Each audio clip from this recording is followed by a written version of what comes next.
This is going to be our second JRSA webinar on qualitative research methods to inform criminal justice policy and practice. Again, Dr. Henry Brownstein is joining us from West Virginia University, where he is a distinguished research professor. He has a wealth of experience in qualitative research, especially on the topics of drugs and drugs policy. He has held positions in academia, in private research firms, and he has been he has held positions at the New York SAC for at least 13 years, from my calculations, maybe more.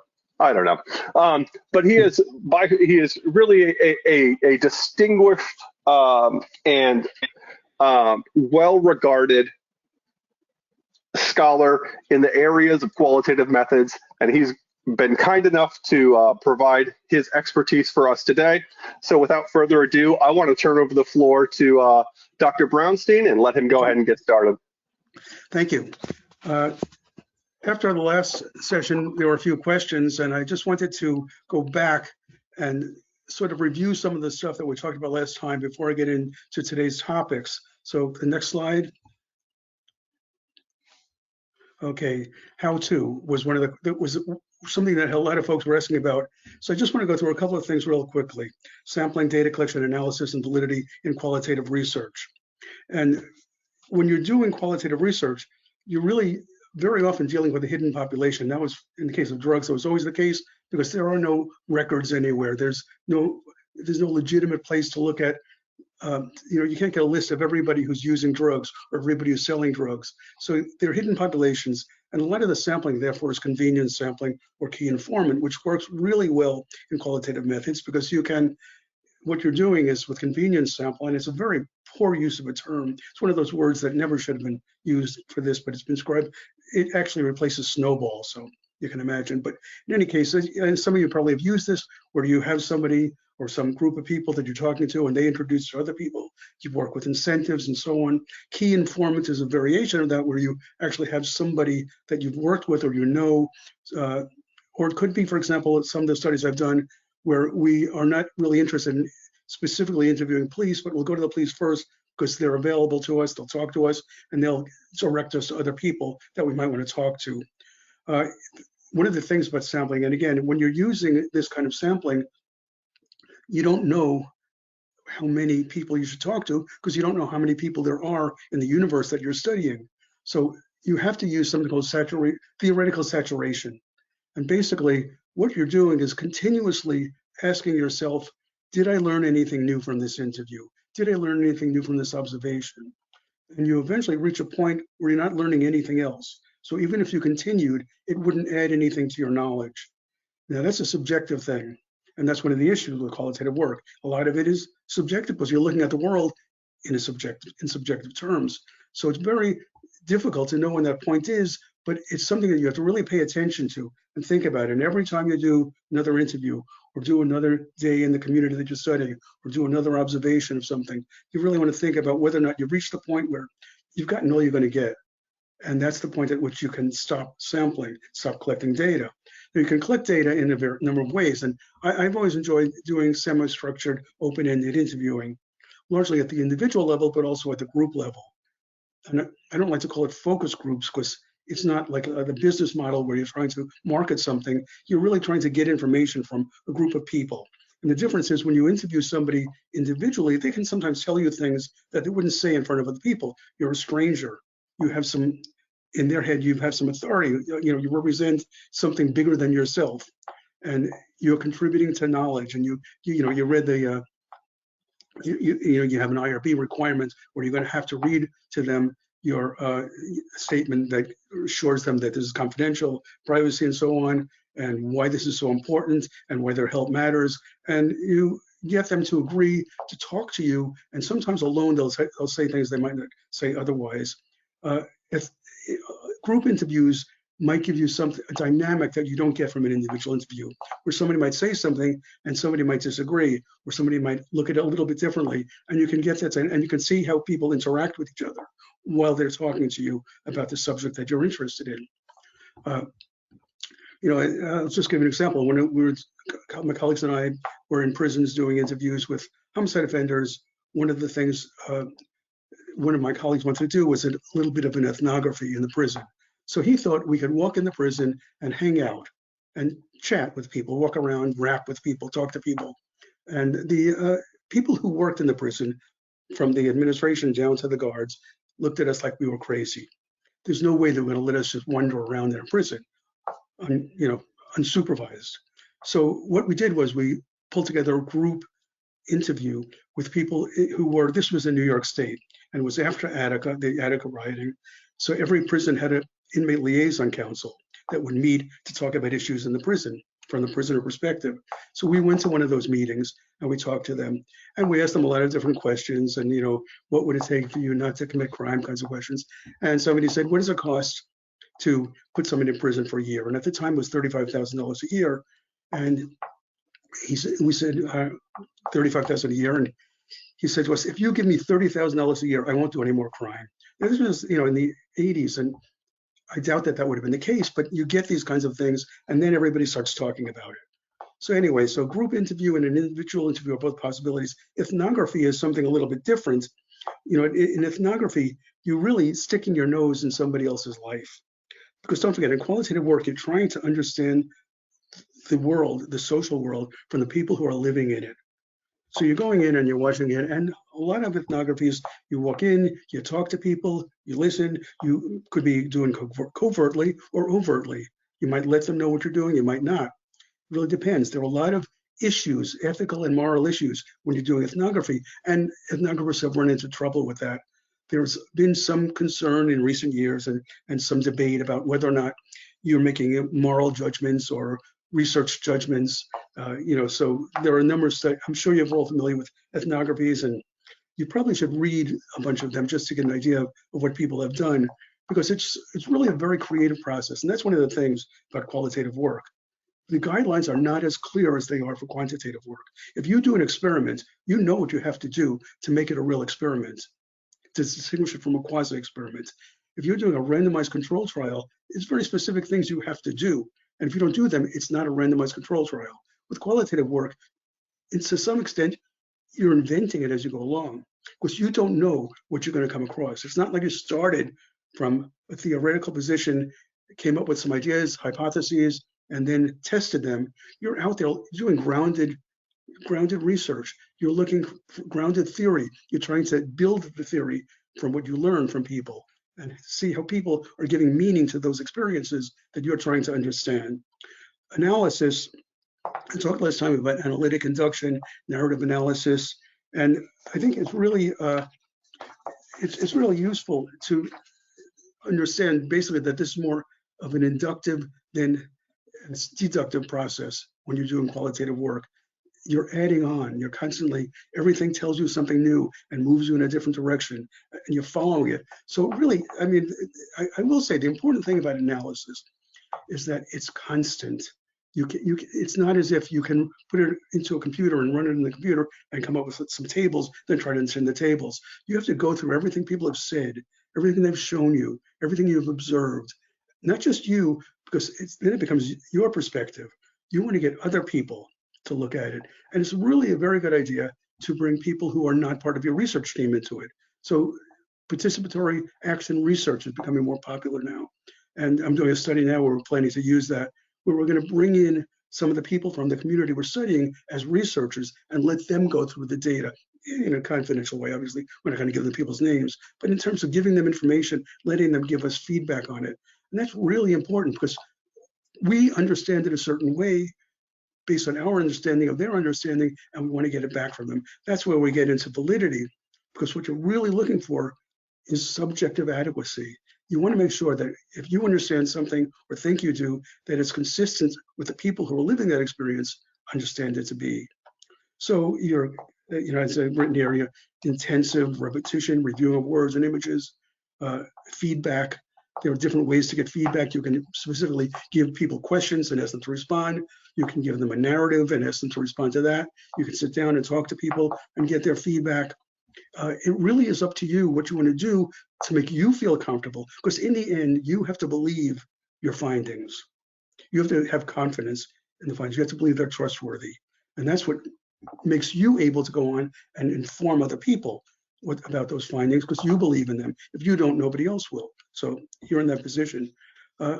Another example, another study that I did, it was a study called Maltreatment, and I'll talk more about it later. And it was about abusive behavior against young men. We were in a prison. We interviewed 401 young men. We had 8 people for 4 months going into the prison and interviewing these people. And what it was, we had done an earlier study where we found that among women who had committed homicide, there had been a lot of traumatic experience, particularly with assault and sexual assault. And we never asked those questions when we interviewed men in prison. So this was a study of just men, and they were in one prison. The state of New York, in its infinite wisdom in the 1990s, early 90s, decided that all the 18 to 22-year-old young men who had committed violence should be in the same facility, 1,000 of them. Think of a college and 18 to 22-year-old young men, and then you get the idea. So we were in there talking to these men, and we spoke to these men who had done something violent. We interviewed 401 of them, and we had these interviewers going in, and most of our interviews we chose were middle-aged women so that they would possibly see them as someone who they could trust.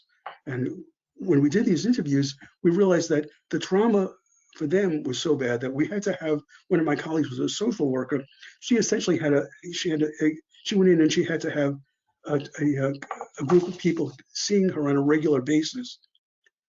It was actually like she had a job as a social worker in the prison, because the superintendent of the prison said, we won't be able to do it. If we go in, talk to somebody, well, did your uncle rape you? Did you do this to your cousin? Were there people in the streets who were shooting at you? All this kind of stuff. Oh, and thanks very much. And we're leaving, and go back to your cell.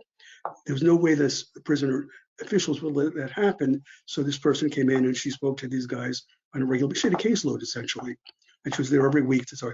The other thing was, we realized that the interviewers were being traumatized by listening to this. For 4 days, they'd meet in the prison Monday to Thursday, and they would do the interviews, and then they would come back to New York City where the office was, because the prison was up the Hudson River. They'd come back and they would sit down as a group with the research team, and we'd debrief, we'd talk it through. And my social worker colleague would talk to them also about their experiences and so on. So there's lots of things you can do to make sure that you're comfortable. Let's go on to the next slide.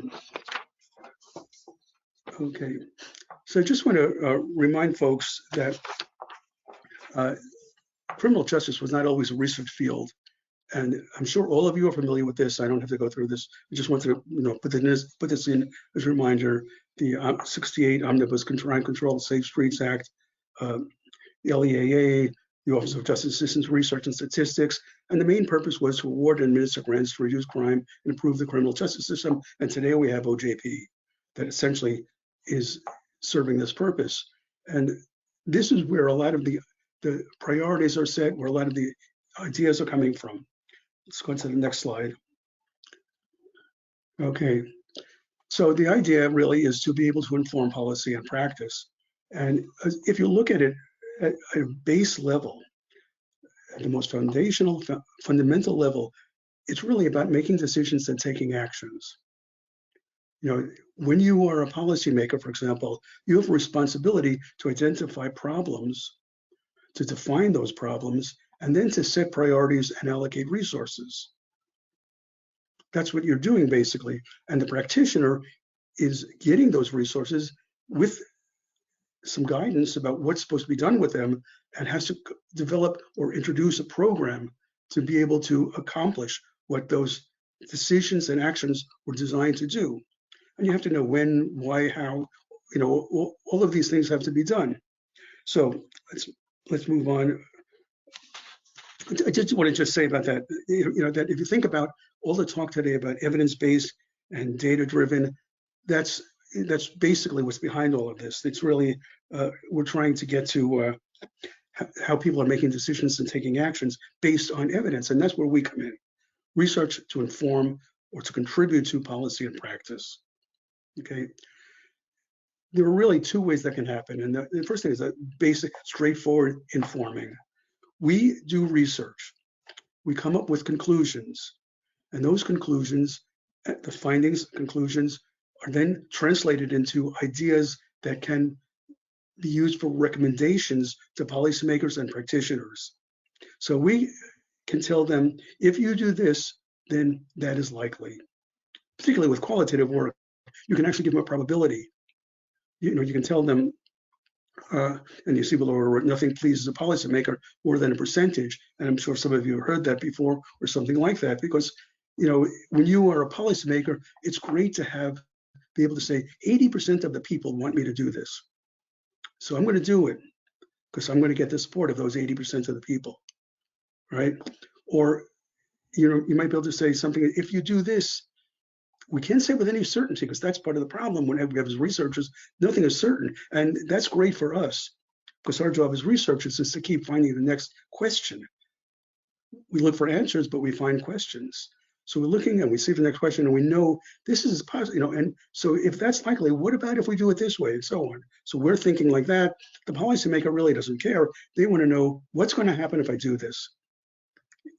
You can, when you're doing qualitative work, it's a little bit different because you're not giving them a percentage, you're not giving them a specific outcome, you're giving them a sense of meaning. You might say to them, we spent some time working with, interviewing, studying people in a particular community in your jurisdiction, and they're really concerned about something that you haven't been talking about. You need to be aware of it. Or they see the world a certain way. If you say you're going to put in more police, instead of making them feel more safe, it makes them feel more nervous. You need to know those kinds of things also. So it's kind of information from qualitative work that you can give to policymakers and practitioners. You let them know, don't do that because you're going to have this outcome. Okay, then we get to the other way that we can contribute to policy and practice, and that's by advocating. So that's what we do with our recommendations, really. When we write recommendations at the end of a report, we're saying, this would be a good idea if you would do this. Whether it's from a qualitative or a quantitative study, the findings suggest that this would be a good idea. That's great, but the problem is we are not trained as researchers to work in the marketplace of claims, which is where policy decisions are being made. Claims as opposed to information. So we're coming in and we become just another claim. So you claim, if I do this, that'll happen. It's interesting, except that somebody else said to me, if I do that, they won't vote for me. Or they might not give me a donation when I run for office again. Or maybe it's an industry and they said, we are paying taxes and we're going to leave the state. Whatever it is, you are competing with others. And in a lot of them, if you go down K Street in Washington, D.C., you'll know that there are a lot of people who are very good at that competition. And researchers are not typically among them, partly because we're supposed to be objective. We're scientists. We're trying to provide information that they can depend on. We're not telling them what they should do because it's good for some other reason. The advantage of quantitative work is that you have a number. You have something that they can hold on to, and we can argue with that, and then they can argue with that, and they can use that. With qualitative findings, it's harder to sell because you have to be confident in your findings and have belief in the validity of what you've done. Otherwise, you can't pass that on to them. Okay, can we go on to the next slide? Measure and meaning of crime and justice. And this is where I get into the difference between quantitative and qualitative again. Ultimately, what we mean by crime and how we respond to it is a function of how we conceptualize and measure it. So when you think about the different ways we measure crime, we have a problem. Because if you look at the official statistics of crime, you run into an issue where you're looking at data that is collected for other purposes, not for research purposes. So we're trying to conceptualize crime, and we know that crime is a violation of law. There's an action, there's an intention, and someone violates the law. That's a crime. But what about if nobody knows about it? What if the tree falls in the forest? And most of crime falls in the forest. We don't know about all the crime that's out there. So when we look at measures of crime, we have a bit of a problem. There's a lot that's been written about this. I'm sure most of you have probably read some of it, if not a good deal of it. Validity, reliability of quantitative analysis of official statistics, technical accuracy, and so on. In qualitative work, because our validity comes from subjective adequacy, it's really a matter of understanding, and it's harder for us to make the case that what we have done is important to them. But it's interesting, and this may be something that would be very useful for you in terms of using qualitative analysis. You can use it not only to do an independent research project, you can also do it to support quantitative studies. Let's go on to the next slide. Okay, so how would you use it in quantitative research? So we measure crime with official statistics, which have been defined as statistics that governments produce, finance, or routinely incorporate into their decisions. Okay, where did these records come from? Where does this information come from? For crime, we largely look at things like the UCR, or now NIBRs. I don't want to talk about NIBRs again later. But when you talk about these, even with NIBRs, where it's incident-based, it's still crimes known to the police. It's not all the crime that's out there. It's crimes that are known to the police, and sometimes they're unaware. Sometimes they know about it, but they decide not to do anything about it. Sometimes it's not even reported to them. Sometimes it is reported, but doesn't get recorded. All that stuff is in the literature, so you know about all of those kinds of things. And not that long ago, well, I guess it was 1963, so it was a long time ago. Katsousa and Cigarello wrote an article in Social Problems, and they said that official crime statistics reflect specifically organizational contingencies which condition the application of specific statutes to actual conduct through interpretations, decisions, and actions of law enforcement personnel. So if you think about, do you make an arrest? That's a really important decision. And the number of crimes, the number of arrests will depend on your decision.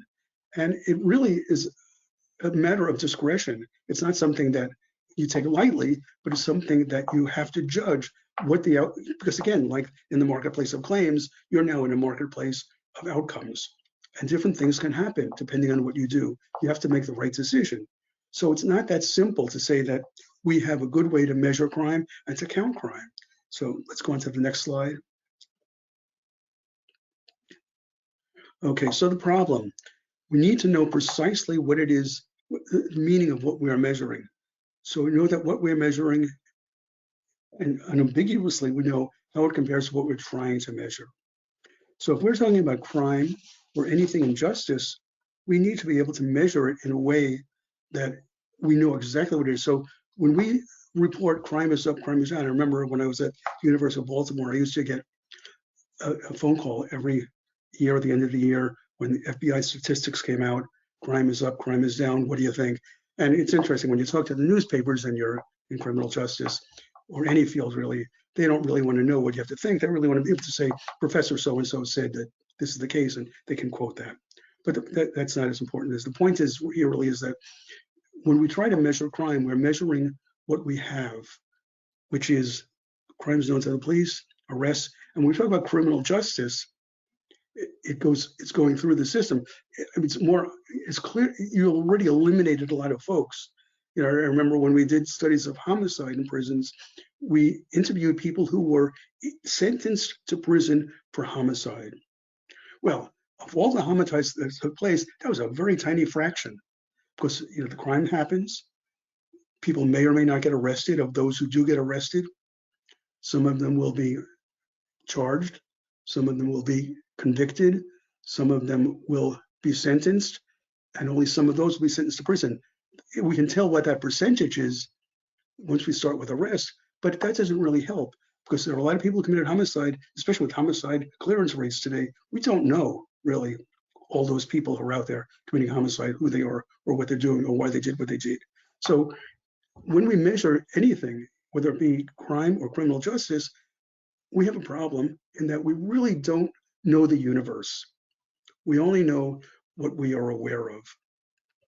So validity can help you, qualitative methods can help you to find validity through meaning in terms of what's being measured and why it's being measured, because it's very important. So if you do a study where you're saying, well, crime is up, and you really are talking about the UCR, whether it be the UCR or NIBRs, whatever it is, you're saying there's more crime this year than there was last year, you really can't be 100% sure, because you need to say, what I mean is crimes that are reported, that are known to the police, that are reported and recorded and show up in these records, that's what went up. Now, it probably does reflect an increase in the total amount, unless it maybe reflects productivity. Were the police encouraged? Did they have more resources, more pressure, a higher priority to arrest more people this year? Did they have a priority to reduce the number of burglaries or robberies or any other crime in an area? What affected the decisions? What affected their discretion? Not to say that they're doing anything wrong. That's not the point at all. But the point is that you just don't know when you say something like crime is up this year. And that's really a problem because we may be mistaken. Probably not, but again, it's a probability. What do we know? So all I'm saying here is that what qualitative analysis can do in a quantitative study is help you clearly specify and recognize what it is you are measuring and counting. Then the other problem is, especially if you're working with record data, as we do a lot in crime and criminal justice, you're working with record data, you don't know what's really important. You have a theory and you have a hypothesis and you collect data, but you might think, okay, I'd like to collect data on how many people are charged a certain way for a certain kind of activity.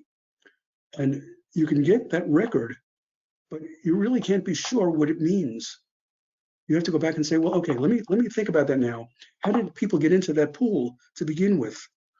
And then you have to think about, okay, what data do I have to study this? So you go back and you look at all the record data. And that's why NIBRS is so much nicer than UCR, because you have a lot more data to work with. But that's the data you have.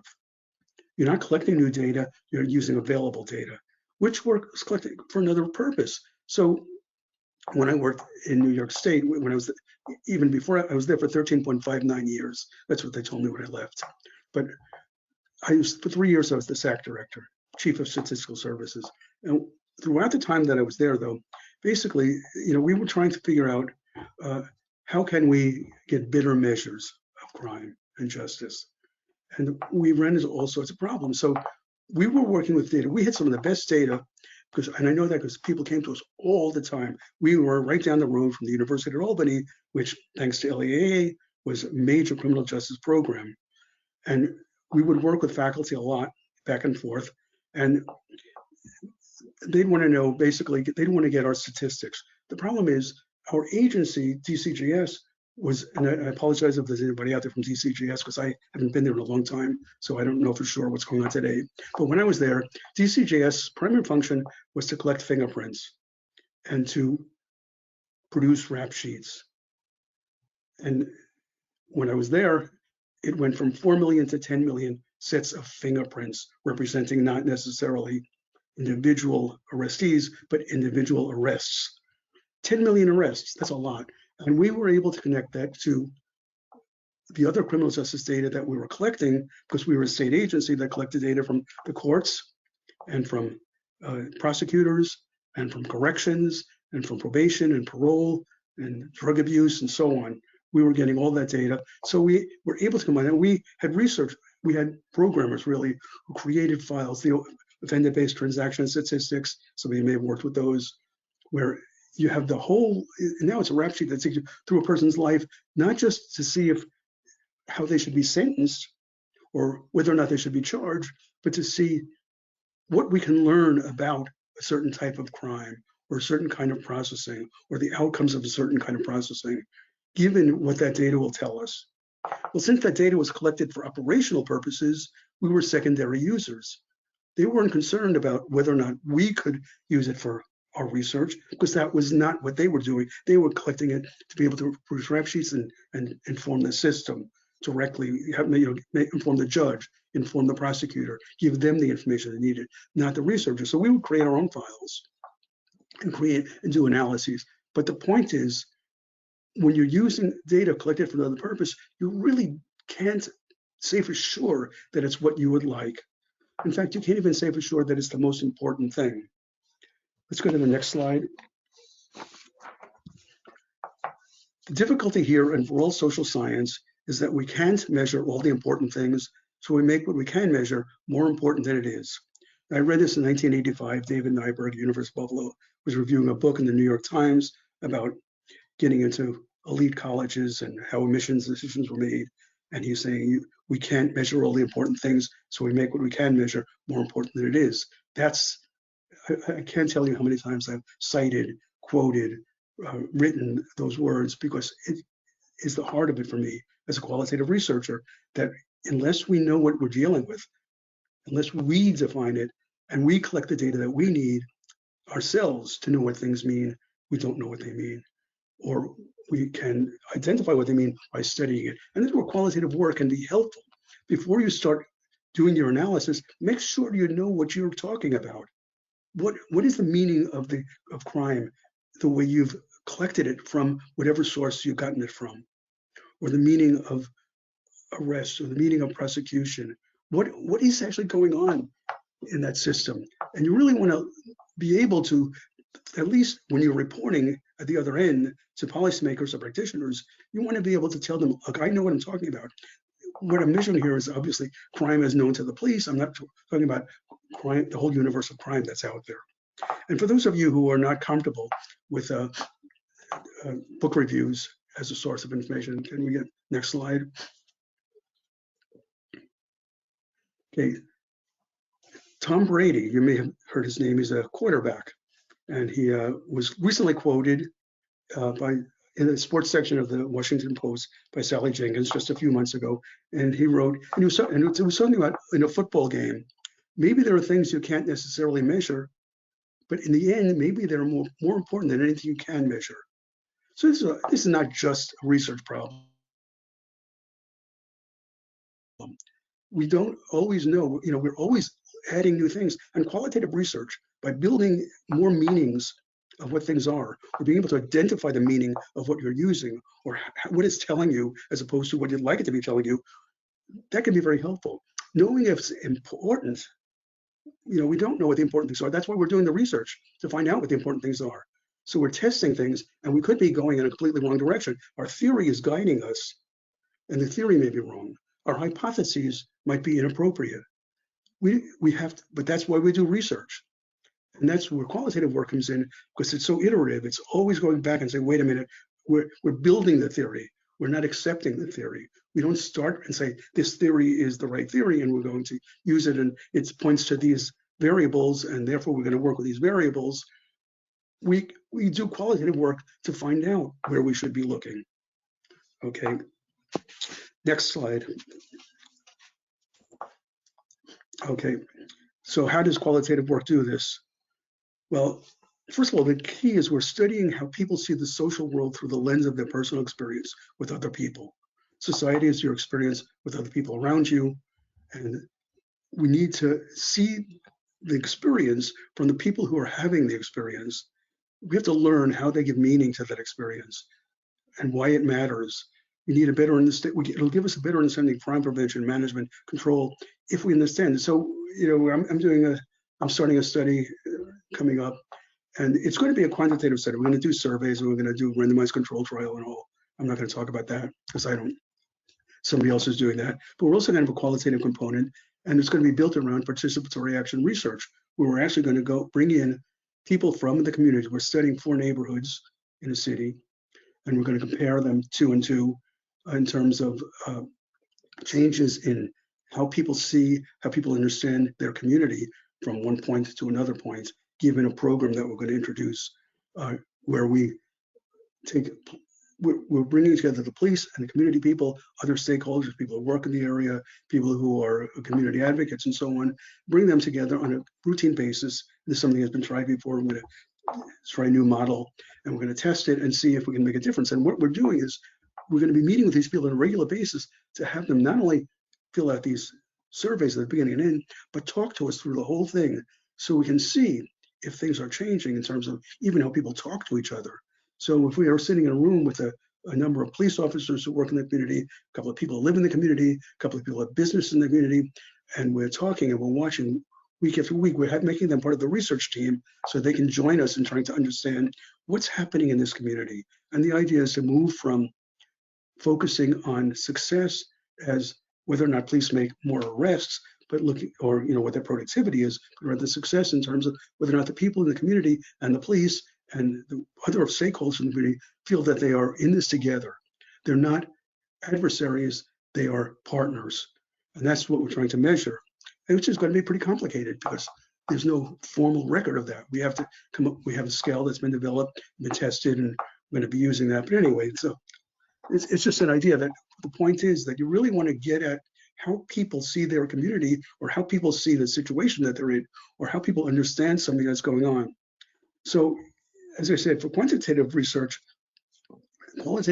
can be used to clarify the meanings of specific measures in a study and help qualitative researchers identify the measures that matter the most to the people in the community.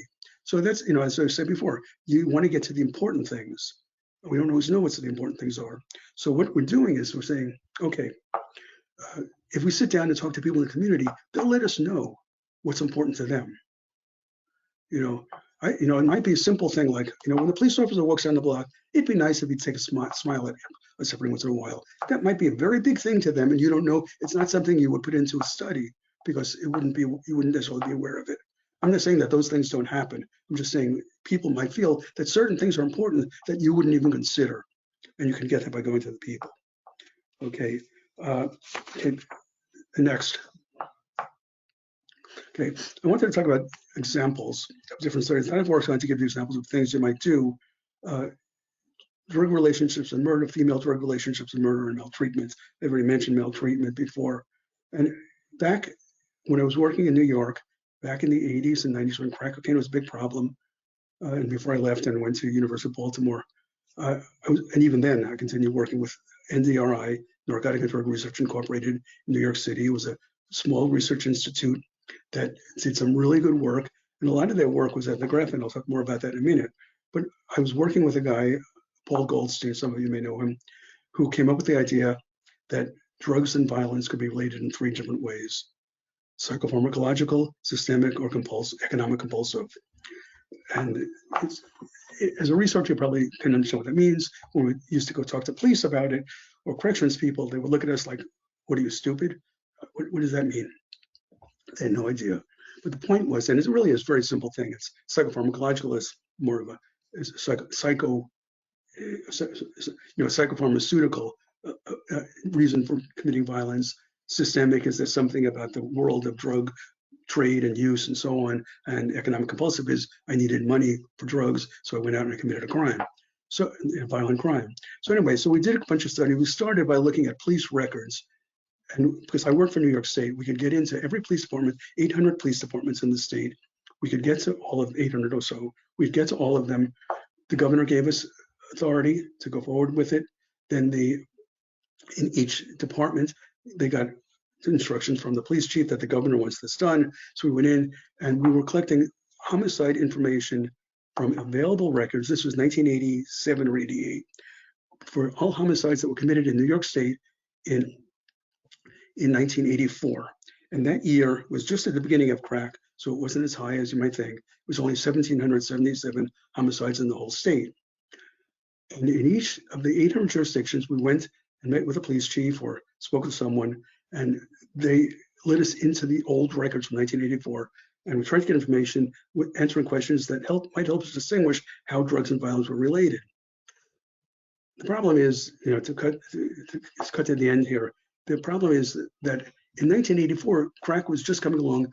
Nobody cared that much about drugs. Police officers weren't interested in having drug information in the file because the defense attorney might use that information and so on and so on. So the records were terrible. We couldn't get much. Incidentally, New York City, of the 1,777, 1,459 were in New York City. And there was no way they were going to let us see 75 precincts around the city. We'd have to travel to every one and go through file cabinets because this was pre-desktop computers even. So what they did was they did a debriefing every year, and they let us in on the debriefing. And the homicide squad commanders were there to talk about each of the homicides. So we got the information. It was not really very useful. We had some data to report, but not much. So we went back to the funder, and we got money to do a study. And that was called Drug Relationships and Homicide. We did a second study going to, in 1988, for 6 months, we were in 25 of the 75 precincts. the governor, the police commissioner of New York, the chief of detectives, we all met with them. We met with the squad commanders. And then we went in and we sent in. We actually had to hire a guy who had been a retired detective and was getting his PhD in criminal justice from John Jay, Pat Ryan. And he had to go into each department and sit with them while they filled these forms out. And this was during active investigation, so that we could ask questions like, was there paraphernalia found at the scene? Was the victim found to be high at the time? What were they using? Do you know who the perpetrator was? If you do, what do you know? And we got all this information, and we ended up, and that was a pretty good study because it was during active investigation. The police officers, hated it because we were bothering them. We were in their office with them, and we were also going through their files and putting stuff in their files that they did not want to keep there. So as soon as the case was closed, they would give us the information, we'd leave. In any case, that helped, but it wasn't as good as the other way we went. That was funding from National Institute of Justice. We went to NIDA, National Institute on Drug Abuse, and got funding for DREAM, which was, of all those 1984 homicides that we'd studied in the records, we said, let's go meet the people who are in prison for having committed them. And that was a qualitative study. The other was more quantitative, and there were really limits on what we could get. With the qualitative, we were able to sit down with 200 odd people. It was 268 people we were able to sit down with in prisons all over New York State. Sing Sing, Attica, Dannemora, you've heard the names. And we went in, and this is where my colleague wanted to perhaps just, wander around and rap, which we'll not do.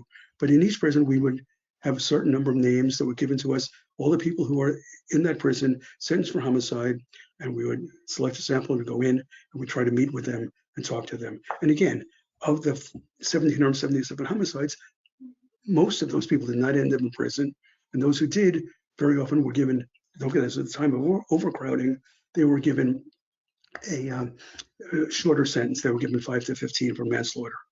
And we come in 1989 or so, these were homicides in 84, these guys are getting out soon. So they're not too worried. Did they tell us the truth? That's a whole other story. We don't know for sure, but they told us their story. And it was very convincing, and they had no reason not to be truthful with us. But what we were looking for, and what you're looking for in qualitative research, is not differences. You're looking for commonalities. You're looking for things that make homicide what homicide is, as opposed to all the different things that influence homicide. So you're trying to understand, what is it? So talking to these people and trying to find out about drugs. And I think I mentioned last time that in a lot of these cases, they would tell us in the end, basically, what would you do?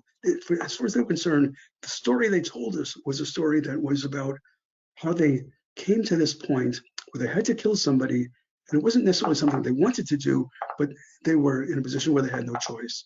They had to kill this person. So they're really not a bad person. Everybody tells the story so that they sound like they want you to sound. They sound like they want to sound to you. They're telling you the story so you think of them in the way you want them, they want to be thought of. So we would get these stories, and we would, make notes. And the thing is, you go back then and you read we transcribe, or we take, when we could, we recorded those, we took extensive notes, we transcribed, and we had groups of people going through them, looking for commonalities, looking for patterns. And without using a computer, we did it by hand, because we really wanted to get a feel for what it said. We wanted to actually listen to it. We wanted to hear it. We wanted to read it. Sometimes we listened to the tape and read them at the same time. And then we'd sit down and talk it through and see that we all came together to understand it. So anyway, one of the interesting things we found, though, and I'm going to keep an eye on the time here. One of the interesting things we found was that in a given year, and this will be no surprise to anybody, of all the people who are sentenced for homicide, there are a few women. Because there are a few women who commit homicides, who get arrested, who get charged, who get sentenced. So we had, of the 260 or so, we had about 15 women. So we went back to NIDA and we said we'd like to talk to women, and we did the study of women. And at the time, there was a hypothesis that women were being liberated by women's liberation and were becoming more like men and more violent. So we thought, here we are. So this was in the early 90s. We go into women's prisons. There are really two main ones for homicide, but we went to women's prisons around New York and interviewed women. And we were looking to see, one of the hypotheses was that a lot of women would kill someone during sexual abuse. And what we found was, well, that happened in some cases, but of all the women, and this is a quantitative finding, 80% of the 200 odd women we spoke to had had sexual abuse during their lifetime. And that was something we had never asked in the previous study. So we went back tonight and we said, we'd like to do just men. And that's when maltreatment came in. It was just men, young men, 18 to 22. And we interviewed about 401 of them, actually. And I told you a little bit about that before, maltreatment. We sent in the interviews. We had 8 interviewers. We debrief every week. And we did that whole process again of reading, listening, talking it through until we came up with a sense of what the commonalities were. But what we found was that these men really had, maybe they weren't sexually assaulted, but they had been abused. They had been maltreated. And that was something that we weren't sure we would find or not, because we had never asked those questions before. And the literature wasn't really clear about what to expect.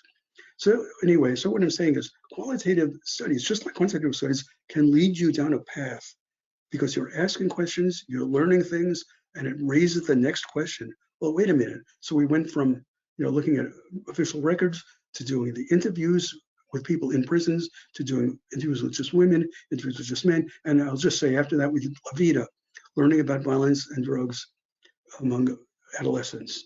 And that we did in New York and Maryland. In each state, about 400 kids who, in New York, kids were under custody. They were not incarcerated, they were under custody in a youth facility for having done something violent. In Maryland, it was any crime. And we found the same kinds of things. Horrible.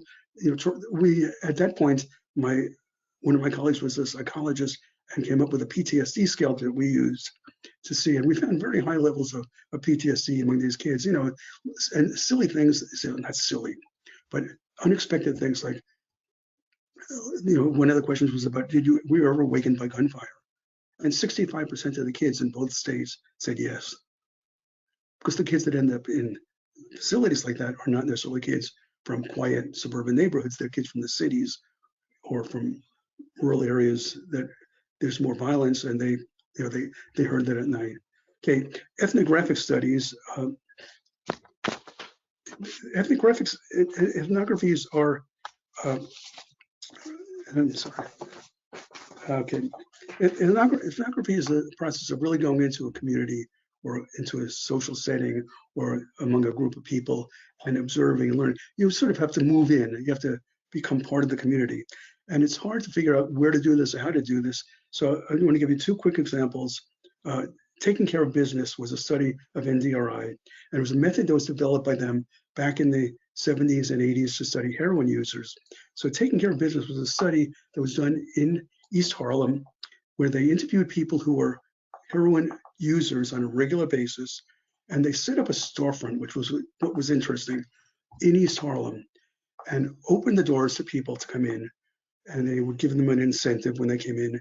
And what they would do is if they could get somebody to come in to agree to an interview who was a heroin addict, and they would agree to an interview, and that person would tell them about their life and so on, and they would do a life history interview that day.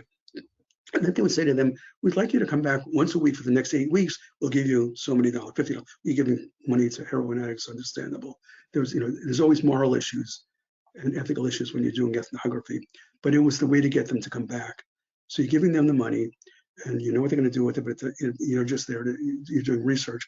And so they would come back over the next 7 or 8 weeks it was, and they would talk about, so what happened this week? Now you know their life history. So now over the last week, were you involved in violence at all? Rather, how did you get drugs? Then there was a second study, the Lower East Side of violence, where they did the same thing, set up a storefront. And they would ask them each week, so what happened this week? How did you use drugs this week? How did you get them? Where did you buy them? What did they cost you? And it's the whole thing about this week. Did anything happen that set you off? Were there any, did you have any good ways of getting drugs? Did you have any problems and so on? That was the storefront approach. And that's something that there were all sorts of questions about it and whatnot, but it was a good way to get people in. And then you would ask these folks to recommend somebody else, send your friends, and the friends would come in and it was the same thing. They do a life history, and then they would do the week after week of coming back and talking about what happened that week, and they would get their incentive every week. The qualitative study of ecstasy dealers was a San Francisco study. Institute of Scientific Analysis did this in San Francisco, where they had been doing research going back for decades at that point, and they had a lot of contacts, a lot of key informants, but most of their work was on the streets of San Francisco, interviewing people who were users or dealers of heroin, mostly, again, in the 70s and 80s, and then crack. And at the time in the 90s, when qualitative study, when ecstasy was becoming a popular drug, they proposed qualitative studies both to National Institute of Justice and National Institute of Drug Abuse, got funding from both. And the interesting thing was, where do you find ecstasy dealers and who are they? So they went into raves, R-A-V-E-S. And to do that, I remember I was at NIJ when we gave them the funding for that project, and our director was concerned that why are we sending people to raves? And it was because that's where the ecstasy dealers are. And they identified ecstasy dealers as anybody who sold 5 times. And it turned out what they learned was interesting, because they learned that most of the people who were selling ecstasy were not dealers in the traditional sense, like cartels or even meth cooks or anything, but they were people who would sell to their friends. They were just there. So they didn't even think of themselves as dealers. They thought of themselves as facilitators. They helped their friends get ecstasy and so on. So those are the kinds of things you can do. There's controversy about it, obviously. Is it theory driven or is it morality? Are you doing this because you want to help these people or you want to hurt these people, or whatever it is? So, okay, and there's only a few minutes left, and I want to save time for questions, but I do want to suggest a qualitative study that you could do right now, and it's about NIBRs. And if you look at what's coming out of the newspapers now, and if you look at the FBI reports, there's a very low response rate to NIBRs. 60% of the police departments of the 19,000 police departments in the country reported NIBRs. 40% did not. And among those who did not were cities like New York and Los Angeles. And like I said, in New York City, that was 60% of our business in New York State. Without New York City, you can't talk about New York State in the sense of what's going on. It's a big part of it. In any case, the problem is, and I remember when I was working for New York, we tried to get people, the governor authorized me to bring $150,000 to New York City. This was in the 90s, to early 90s, to talk to the NYPD, to have them convert and transition over to NIBRs. And I came in with the money, they laughed. They said, that won't even cover overtime. And they said, we have our own incident system, thank you very much. And my understanding is that to this day, they still do not report NIBRs. How do you get them to report? Well, maybe not them, but how do you get other places to report? One thing you can do is a qualitative study where either SAC send people into police departments around the state that are not reporting and talk to them about what would it take, what would make a difference, or is it possible, would you never go to NIBRs? Find out what's going on by talking to the people who are making the decisions not to participate in NIBRs.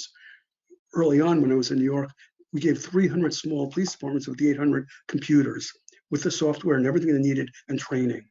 And they converted to NIBRs right away, but they only had a few cases. It wasn't that hard. New York City was a whole other problem. But if you go into places and ask them, what would it take? What would you need? Or whatever questions you want to ask them. On a national level, JRSA might do a study where it sends people around through the SACs to different state agencies to find out what would it take do you need more money? Do you need the resources? Do you need more people? Do you care at all about this? Does it matter to you? Because don't forget, the FBI made a big case about how important NIBRs will be. And 40% of the departments did not buy it. Why not? That's a qualitative question right now, and something that really any of you could do by just developing a questionnaire. But what do you want to know if you were a police department, or what do you think you want to know? And open-ended questions so they can start talking about what matters to them. Because you might be sitting and somebody could just say, you know what, here's the problem. And that might be very helpful. Okay, I'm going to keep running on if you let me, so it's about a minute left. So I apologize if there are questions. I'll try to address them now, otherwise I'll write up the answers like I did last time. Thank you. All right, thank you, Henry. Again, we have about 2 or 3 minutes left for questions. So if anyone has any questions, please feel free to drop them in the questions box, and we can pose them to Henry here in the next couple of minutes. Otherwise, there will be a a quick feedback poll that Jason has dropped into the chat box. We encourage all of you to take that. Again, that by providing us your email address in the feedback poll, that is the main way that you will be able to get the slides from today. If you attended last week and you did not take the feedback poll, please give us your email address in there, and we can send you those slides as well. Otherwise, if there are any questions, please feel free to drop them in the question box. I will say that, Henry, what you were just saying there about NIBRs is a very interesting idea, and it's something that we at JRSA have been working on with a number of our SAC partners. In fact, a couple of weeks ago, we had a roundtable discussing issues of data quality and data, then that concept of agency missingness and how to address those sort of issues a couple of weeks ago. So building off of that and finding out what would it take for some of these agencies to transition to NIBRs, especially since there is, the federal money that's been out there that BJS has been putting out. And what would it take for those big agencies like a New York, like a Chicago, like a Los Angeles, those sorts of things to transition over? It's been 30 years, more than 30 years, and they haven't done it yet. But exactly. I think it's a good qualitative question. It is. Almost anybody can go out and talk about. It really is, and that's definitely. And I think that's something that Susan and I and Mark and other folks will probably kick around and get some ideas. We do have a question that just came in from who was it? I believe it's Nancy Shane, maybe, or someone else maybe. But she's curious if you can think of anything off the top of your head of other criminal justice areas that could benefit or are currently benefiting from qualitative research. And also, another person thinks the NIBRs question is also very interesting. Good. Well, I think there are a lot of policing questions now also, because we're looking at a point where you have, on the one end, you have people who want to defund and the other people militarize. And that's, either one of those is going to drag people apart. And you really need to figure out how can you get police to become partners in communities. And I said, we're starting a study like this. We call it Reimagine Policing. And it's something that other folks might want to get involved in also, because you can talk to people in roundtables. I'm working in a city where they actually tried something like this already, and we're forced to, but we're pretty successful in getting people to sort of communicate. And it's not just community policing, where you say to the police, go in there and smile at everybody, shake hands with kids, throw a basketball. It's really more about getting into, I'm not here to cause trouble for you, I'm here to help you, and I appreciate that because I need your help. And how do you get to that point? What my colleague was talking about, the collective efficacy, we're saying, when do we get people in a community to trust each other? So I think that's a good area to do it. It's also, depending on what the issues are in your state, you really can figure out what it is that in the courts, in the correctional system, what kinds of issues are they dealing with that you need to get the perspective of the people that they're dealing with to find out what could be helpful. I don't know if that's answers your question or not, but I hope it does. I hope so. And I'll one more question here from Ilya, or Ilma. I'm sorry if I'm mispronouncing your name. They ask, if putting together a project proposal for focus groups with inmates, would it be acceptable to have an identified sample size of 187, and also state that the sampling will be guided by saturation? I don't know that what the 187 comes from, but it really depends on what prison you're in, what state you're in. The point is really I think you want to have a number of sessions until you're comfortable that you've reached saturation, and it really is a matter of bring together, and don't bring together too large a group. You want a group of people who can talk, who are not afraid to talk in a situation. And you'll have these sessions, and especially in a prison, there's some people who won't open their mouth because they don't trust you. They don't trust the people sitting next to them, and that's going to happen. But that's good to know, which is where you keep going back. And as people hear about what you're doing and they come into it, they realize they begin to think about what it is, and also to just make clear that you're not there to cause trouble. You're there to try to learn from them, and that and again, this is something I said last time, the key word is respect. If you sit down with somebody who killed somebody and you don't respect them, you should watch your back. Okay. Didn't mean to end on that note, but. Okay. There are a couple of questions that we didn't have time to get to. I will send those to you, Henry, and we will make sure to send those responses out when I send out the slides. If you haven't had a chance to do so, to you and you can share them. Okay. Yep. And if the attendees haven't had a chance to do so, please make sure that you do take the feedback form. Again, that is the way that we will distribute the slides, by providing your email in that form. Otherwise, we thank you all for your attendance.